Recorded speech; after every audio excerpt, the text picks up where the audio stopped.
The knights believed they were invincible. For generations, European battlefields had bowed before men wrapped in steel, mounted warriors whose armor gleamed like gods under the sun. Their horses were bred for war. Their swords were blessed by priests. Their names were carved into history long before they ever died. And yet, on one cold, muddy afternoon in 1415, all of that power, wealth, honor, tradition, collapsed in less time than it takes to watch a modern football game. No cannon destroyed them. No brilliant cavalry charge saved the day. No heroic duel turned the tide. Instead, it was farmers, hunters, men with scarred hands and rough accents, men holding 6-foot-long wooden bows. By sunset, thousands of armored knights lay face down in the mud, suffocating inside the very armor meant to protect them. This is the true story of how English archers made knights useless in one afternoon and permanently changed the future of warfare. In the autumn of 1415, England was desperate. King Henry V, young and ambitious, had crossed the English Channel with an army that was sick, starving, and exhausted. Disease had already killed thousands of his men before they ever saw a French soldier. The campaign was supposed to be glorious, a bold claim to French lands Henry believed were rightfully his. Instead, it became a slow march toward annihilation. French forces gathered ahead of him, an army nearly 3 times larger, filled with Europe's finest knights. They were confident, arrogant even. Why wouldn't they be? French knights were the elite of medieval warfare, raised from childhood to fight, trained in swordplay, mounted combat, and honor-bound warfare. They believed war was decided by noble blood and steel, not peasants with sticks. Henry's army, by contrast, was mostly archers, not nobles, not knights, commoners. And that was precisely why they would win. The English longbow was not elegant. It was brutally practical. Made from yew wood, nearly as tall as a man, it required years of training to master. English law had forced boys to practice archery every Sunday since childhood. By adulthood, these men could draw over 150 pounds of force, something modern athletes struggle to replicate. Each archer carried dozens of arrows, tipped with bodkin points, designed not to kill horses, but to punch through armor. The French laughed at them. Arrows were for hunting, knights were for war. They had no idea what was coming. On October 25, 1415, the two armies met near the village of Agincourt in northern France. The terrain was a nightmare. Heavy rain had turned freshly ploughed farmland into thick, sucking mud. Forests narrowed the battlefield, preventing wide maneuvers. The French still had numbers, thousands of knights, men-at-arms and cavalry, but space worked against them. Henry positioned his archers on both flanks, driving sharpened wooden stakes into the ground at an angle. These weren't defensive walls, they were traps for charging horses. The French commanders hesitated. They waited and waited. Their delay would doom them. When the English archers finally began shooting, it wasn't a volley, it was a storm. Arrows fell like rain, darkening the sky. They struck helmets, shoulders, visors. They slammed into horses, which screamed and collapsed, throwing armored riders into the mud. The knights tried to advance, but armor that weighed 50 to 60 pounds becomes a death sentence when soaked in sinking. Every step was agony. Men slipped, others fell and couldn't get up. Those behind them trampled the fallen. More arrows came, and more. The French advance turned into chaos.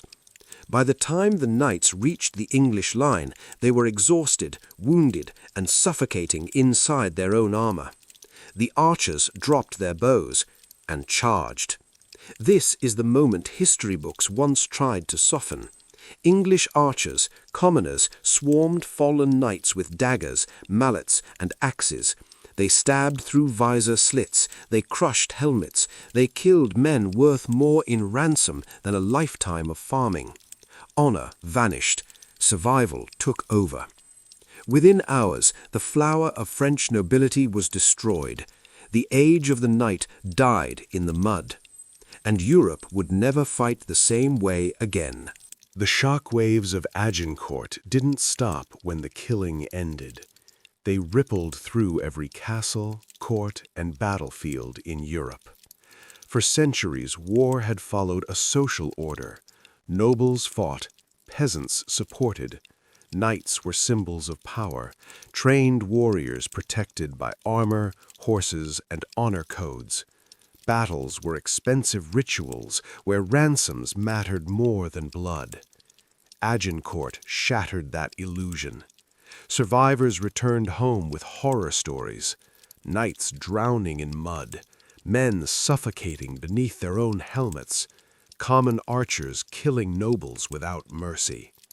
Armor, once considered the pinnacle of protection, had become a liability. Suddenly, kings and generals asked uncomfortable questions. Why train knights for decades when archers could be trained in years? Why fund armor when arrows could pierce it?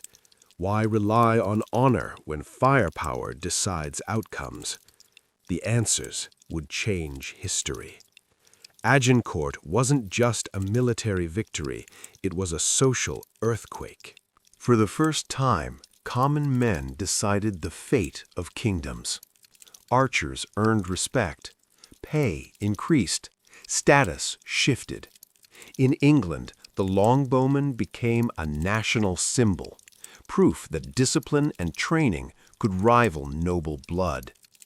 This terrified the aristocracy, because if peasants could kill knights in war, what else could they challenge? After Agincourt, armor became heavier, thicker, more complex. But this only worsened the problem. Mobility vanished, heat exhaustion increased, soldiers became walking coffins. Meanwhile, ranged weapons improved. Crossbows, early firearms, cannons. The battlefield no longer belonged to the strongest man on horseback, but to whoever could strike first from a distance. Chivalry did not die honorably. It drowned. The romantic image of knights charging heroically gave way to grim realism. War became industrial, efficient, brutal. Victory no longer cared about lineage, only effectiveness. And archers had proven the ultimate truth. Tradition does not stop arrows. Agincourt lasted only a few hours. Its consequences lasted centuries. Military historians often point to this battle as the beginning of the end for medieval warfare. Standing armies replaced feudal levies. Training mattered more than birth. Weapons were designed to kill efficiently, not impress spectators. The battlefield became a place of calculation. Sound familiar? This philosophy leads directly to muskets, rifles, machine guns, and the modern battlefield. Agincourt teaches a brutal truth that still applies in modern conflicts. Technology plus discipline beats tradition plus arrogance. Armored knights were the tanks of their time, and like tanks without infantry support, they were vulnerable when misused. History repeats itself. We love heroes in armor. We love legends. We love believing strength equals victory. Agincourt reminds us that adaptation wins wars, not pride.